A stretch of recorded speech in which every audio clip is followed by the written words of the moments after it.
ಇಂದಿನ ನಮ್ಮ ವಿಶೇಷ ವಿಡಿಯೋದಲ್ಲಿ ಬೈಬಲ್ನ ಅತ್ಯಂತ ಪ್ರಬಲ ಮತ್ತು ಜೀವನಕ್ಕೆ ಅನ್ವಯವಾಗುವ ಸತ್ಯವೊಂದನ್ನು ನಾವು ಧ್ಯಾನಿಸಲಿದ್ದೇವೆ. ಅದುವೇ ಫಲವೇ ಮರದ ಗುಣ.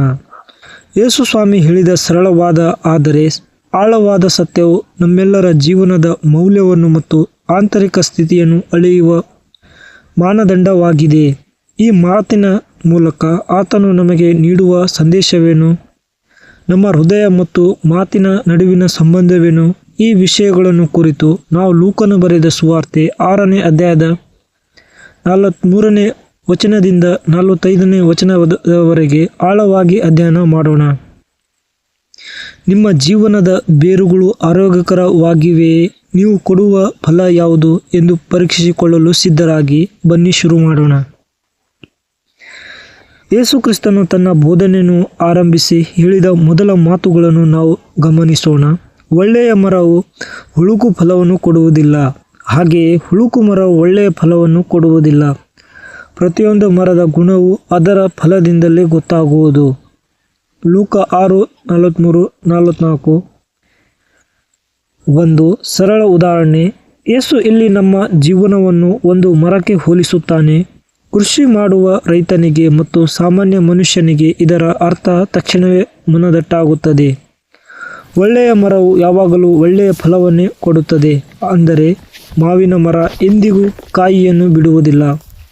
ಹುಳಿ ಇರುವ ನಿಂಬೆ ಮರ ಸಿಹಿ ಹಣ್ಣನ್ನು ಕೊಡುವುದಿಲ್ಲ. 2. ಗುಣದ ಪರೀಕ್ಷೆ. ಮರದ ಗುಣ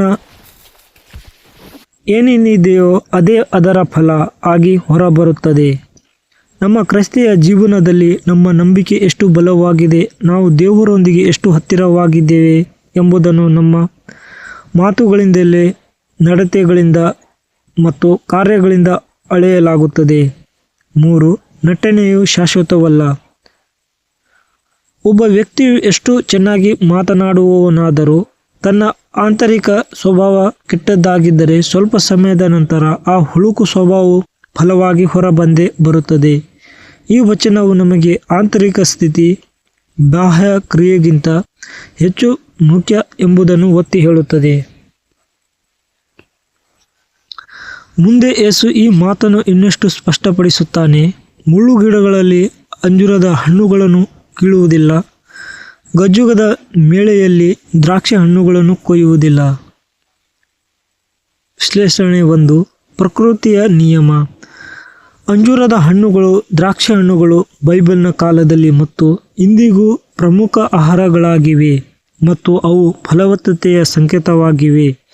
ಮುಳ್ಳುಗಿಡಗಳು ಮತ್ತು ಗಜ್ಜುಗದ ಮೇಳೆಗಳು ನಿಷ್ಪ್ರಯೋಜಕವಾದ ಮತ್ತು ಕೆಲವೊಮ್ಮೆ ಅಪಾಯಕಾರಿ ಸಸ್ಯಗಳು. 2.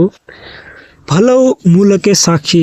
ಯಾರು ಮುಳ್ಳುಗಿಡದ ಹತ್ತಿರ ಹೋಗಿ ಅಂಜೂರದ ಹಣ್ಣನ್ನು ನಿರೀಕ್ಷಿಸುವುದಿಲ್ಲ. ಅದೇ ರೀತಿ ನಮ್ಮ ನಡವಳಿಕೆ ಅಥವಾ ಜೀವನವು ಲೋಕದ ಕೆಟ್ಟ ವಿಷಯಗಳಿಂದ ತುಂಬಿದ್ದರೆ ಅಲ್ಲಿ ದೇವರಿಂದ ಬರುವ ಪ್ರೀತಿ, ಶಾಂತಿ, ದಯೆ ಅಥವಾ ಸತ್ಯ ಎಂಬ ಫಲವನ್ನು ನಾವು ನಿರೀಕ್ಷಿಸಲಾಗದು. 3. ಆಧಾರ. ಯೇಸುವಿನಲ್ಲಿದೆ. ಯೋಹಾನ 15:5ರಲ್ಲಿ ಯೇಸು ಹೇಳುತ್ತಾನೆ,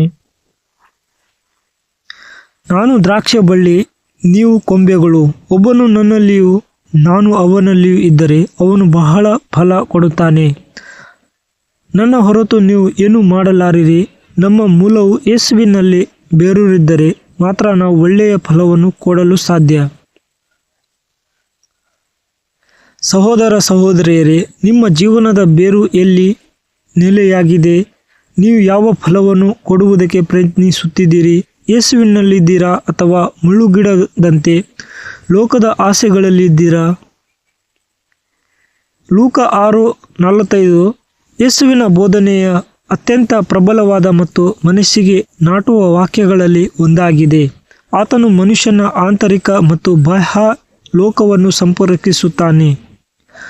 ಒಳ್ಳೆಯವನು ತನ್ನ ಹೃದಯವೆಂಬ ಒಳ್ಳೆಯ ಬೊಕ್ಕಸದೊಳಗಿಂದ ಒಳ್ಳೆಯದನ್ನು ತರುತ್ತಾನೆ, ಕೆಟ್ಟವನು ಕೆಟ್ಟ ಬೊಕ್ಕಸದೊಳಗಿಂದ ಕೆಟ್ಟದನ್ನು ತರುತ್ತಾನೆ. ಹೃದಯದಲ್ಲಿ ತುಂಬಿರುವುದೇ ಬಾಯಲ್ಲಿ ಹೊರಡುವುದು. ವಿಶ್ಲೇಷಣೆ 1. ಹೃದಯವೇ ಬೊಕ್ಕಸ. ಇಲ್ಲಿ ಬೊಕ್ಕಸ ಎಂದರೆ ಸಂಪತ್ತನ್ನು ಸಂಗ್ರಹಿಸಿಡುವ ಪೆಟ್ಟಿಗೆ. ಯೇಸುವಿನ ದೃಷ್ಟಿಯಲ್ಲಿ ನಮ್ಮ ಹೃದಯವೇ ಆ ಬೊಕ್ಕಸ. ನಾವು ಪ್ರತಿದಿನ ಏನನ್ನು ಯೋಚಿಸುತ್ತೇವೆ, ಏನನ್ನು ಓದುತ್ತೇವೆ, ಏನನ್ನು ನೋಡುತ್ತೇವೆ ಮತ್ತು ಕೇಳುತ್ತೇವೆ, ಇದೆಲ್ಲವೂ ನಮ್ಮ ಹೃದಯದ ಬೊಕ್ಕಸದಲ್ಲಿ ಸಂಗ್ರಹವಾಗುತ್ತದೆ. 2. ಎಲ್ಲವೂ ಒಳಗಿಂದಲೇ. ನಮ್ಮ ಬಾಯಿಂದ ಹೊರಡುವ ಪ್ರತಿಯೊಂದು ಮಾತು ನಮ್ಮ ಹೃದಯದೊಳಗಿನ ಸಂಗ್ರಹದ ಪ್ರತಿಬಿಂಬವಾಗಿದೆ. ಒಳ್ಳೆಯ ಬೊಕ್ಕಸ ಪ್ರೀತಿ, ಶಾಂತಿ, ಕ್ಷಮೆ, ದಯೆ, ನಂಬಿಕೆ, ಸತ್ಯ ಇವುಗಳಿಂದ ತುಂಬಿದ್ದರೆ ನಮ್ಮ ಮಾತುಗಳು ಇತರರಿಗೆ ಪ್ರೋತ್ಸಾಹ, ಸಮಾಧಾನ ಮತ್ತು ಭರವಸೆಯನ್ನು ನೀಡುತ್ತದೆ. ಕೆಟ್ಟ ಬೊಕ್ಕಸ ದ್ವೇಷ, ಅಸೂಯೆ, ಕೋಪ, ಸುಳ್ಳು, ಕಹಿ, ಟೀಕೆ ಇವುಗಳಿಂದ ತುಂಬಿದ್ದರೆ ನಮ್ಮ ಬಾಯಿಂದ ಹೊರಡುವ ಮಾತುಗಳು ಹಾನಿಕರವಾಗಿದ್ದು ಸಂಬಂಧಗಳನ್ನು ಹಾಳು ಮಾಡುತ್ತವೆ. 3. ತಂತ್ರಜ್ಞಾನದ ಪ್ರಭಾವ.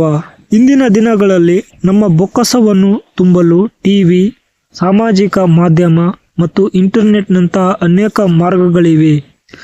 ನಾವು ಯಾವ ವಿಷಯಗಳನ್ನು ನಮ್ಮ ಹೃದಯಕ್ಕೆ ಸೇರಿಸುತ್ತಿದ್ದೇವೆ?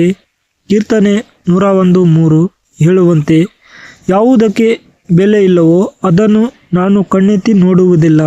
ನಮ್ಮ ಹೃದಯಕ್ಕೆ ಸರಿಯಾದ ಆಹಾರವನ್ನು ನೀಡುವುದು ನಮ್ಮ ಜವಾಬ್ದಾರಿಯಾಗಿದೆ. 4. ಪಶ್ಚಾತ್ತಾಪ ಮತ್ತು ಶುದ್ಧೀಕರಣ. ನಮ್ಮ ಹೃದಯದಲ್ಲಿ ಕೆಟ್ಟ ಫಲಗಳಿವೆ ಎಂದು ತಿಳಿದರೆ ನಾವು ಪಶ್ಚಾತ್ತಾಪ ಪಡಬೇಕು. ಕೀರ್ತನೆ 51:10ರಲ್ಲಿ ದಾವೀದನು ಪ್ರಾರ್ಥಿಸುವಂತೆ, ದೇವರೇ, ನನ್ನಲ್ಲಿ ಶುದ್ಧ ಹೃದಯವನ್ನು ಸೃಷ್ಟಿಸಿ, ನನ್ನಲ್ಲಿ ದೃಢವಾದ ಆತ್ಮವನ್ನು ಹೊಸದಾಗಿ ಇಡು. ನಮ್ಮ ಹೃದಯವನ್ನು ದೇವರಿಗೆ ಒಪ್ಪಿಸಿ ಆತನ ವಾಕ್ಯದಿಂದ ತುಂಬಿಕೊಳ್ಳಬೇಕು. ಈಗ ನಾವು ನಮ್ಮ ಪ್ರಯಾಣದ ಕೊನೆಯ ಹಂತಕ್ಕೆ ಬಂದಿದ್ದೇವೆ. ಲೂಕ 6:43-45 ವಚನಗಳು ನಮಗೆ ಒಂದು ಮಹತ್ವದ ಪಾಠವನ್ನು ಕಲಿಸುತ್ತವೆ. ನಿಮ್ಮ ಜೀವನದ ಗುಣಮಟ್ಟವನ್ನು ಅಳೆಯಲು ನೀವು ದೂರ ಹೋಗಬೇಕಾಗಿಲ್ಲ, ನಿಮ್ಮ ಸ್ವಂತ ಫಲವನ್ನೇ ನೋಡಿ ಸಾಕು. 3 ಮುಖ್ಯ ಅಂಶಗಳು. 1. ನಿಮ್ಮ ಬೇರನ್ನು ಪರೀಕ್ಷಿಸಿ. ನೀವು ಯೇಸು ಕ್ರಿಸ್ತನಲ್ಲಿ ಗಟ್ಟಿಯಾಗಿ ಬೇರೂರಿದ್ದೀರಾ? ಯೋಹಾನ 15ರಲ್ಲಿ ಹೇಳಿರುವಂತೆ, ಆತನಿಂದ ಪ್ರತ್ಯೇಕವಾದರೆ ನೀವು ಯಾವ ಫಲವನ್ನು ಕೊಡಲಾರಿರಿ.